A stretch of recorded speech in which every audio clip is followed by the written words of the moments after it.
अपमान किया जाता है, ऐसा क्रोध वर्जित है। अंबिका शुक्ला जी, महाराज जी आपका सत्संग सुनते हैं महाराज जी, मन को बहुत उत्साह होता है भजन मार्ग पे चलने का, पर महाराज जी लक्ष्य से बार बार मन भटकता रहता है महाराज जी, इसका क्या उपाय है?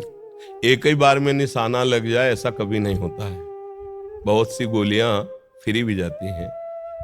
तो अगर वो निशाने का अभ्यास करता रहे तो एक दिन निशाने पे लग जाएगा। ऐसे हमारा लक्ष्य है भगवत चिंतन, पूर्वाभ्यास वश मन हमारा विषयों में जाता है, तो जहां जहां विषय में जाए उसको हटाकर कम से कम इतना तो तुम जानने लगे कि मेरा मन विषयों में जा रहा है, लक्ष्य से हट गया। कि इतने ऐसे लोग हैं जिनको पता ही नहीं है, इतने तदात्म मन में कि जो मन कह रहा है वही कह रहे हैं। कम से कम आप इतने सावधान तो हो चुके हैं कि आपको पता है मेरा मन लक्ष्य से हट रहा है, बस और सावधान हो जाइए। जहां जाए उसको हटा करके प्रभु में लगाओ, या जहां जाए वही प्रभु को देखो, भावना करो। जब ये सृष्टि नहीं थी तब केवल प्रभु श्री हरि थे, जब ये सृष्टि नहीं रहेगी तो केवल प्रभु श्री हरि रहेंगे। तो बीच में जो कुछ भी है वो सब श्री हरि ही है, केवल हम अज्ञान के कारण नहीं जान रहे।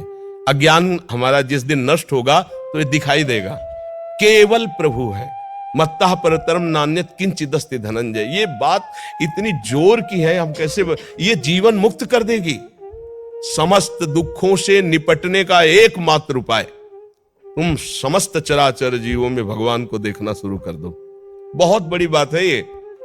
हमारा क्रोध, हमारा काम, हमारा लोभ, हमारा मोह, मद मत्सर कुछ नहीं बिगाड़ सकता, क्योंकि हम जहां देखेंगे अपने प्रीतम तो उनसे काम भावना होगी क्या, उन पर गुस्सा, अपने प्यारे से गुस्सा होगी क्या, प्यारे के रूप, प्यारे के नाम, प्यारे की लीला से बढ़कर कोई लाभ होगा क्या? तो जहां जहां मन जाए वहां से हटा करके अपने प्रभु में लगाओ, या जहां जहां मन जाए वहीं प्रभु की भावना करो, ठीक हो जाएगा।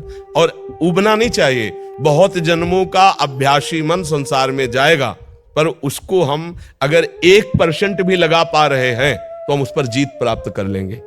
99% हारे हुए हैं, 1% लगने लगा तो करोड़ों अरबों जन्म का अभ्यासी मन हम 1% संभाल पाए, अब हमें कोई दिक्कत की बात नहीं। अब 99% हम जीत जाएंगे, क्योंकि हमने जीत की तरफ कदम रख दिया है। हम पकड़ रहे हैं कि हमारा मन विषयों में जा रहा है। घबराना मत, नाम जप और बढ़ाओ, बस गंदा भोजन नहीं, गंदा नशा नहीं, गंदे लोगों का संग नहीं, तो फिर आप मन पर विजय प्राप्त कर सकते नहीं। है बहुत बली, उपदेश भले का चाहे जैसे करे, पर ये मन के अनुसार ही चलना होगा। और जो कोई इस मन को चेला बना लिया वही महात्मा बन गया, वही असली भगवान का प्यारा हुआ, जिसने मन को बस मन मारिया तन वश में कीन्हा, हुआ भरम सब दूर, बाहर से कछ दिखत नहीं अंदर चमके नूर। आपो त्याग जगत में बैठे नहीं किसी से काम, उनमें तो कछु अंतर नहीं संत कहो चाहे राम। भगवान का चिंतन करते करते भगवत स्वरूप हो गए, इतनी सार बात है। हम विषय चिंतन करते करते इतने गिर गए हैं कि हम कहने लगते हैं हम इस विषय के बिना नहीं रह सकते, इस वस्तु के बिना नहीं रह सकते, इस व्यसन के बिना नहीं रह सकते। अरे भगवान का विनाशी अंश, तू कहां भ्रमित हो गया? छोटी छोटी विषय वृत्तियों में, छोटी छोटी कामनाओं में भ्रमित होकर हम कहां पहुंच गए। इसलिए घबराने की जरूरत नहीं।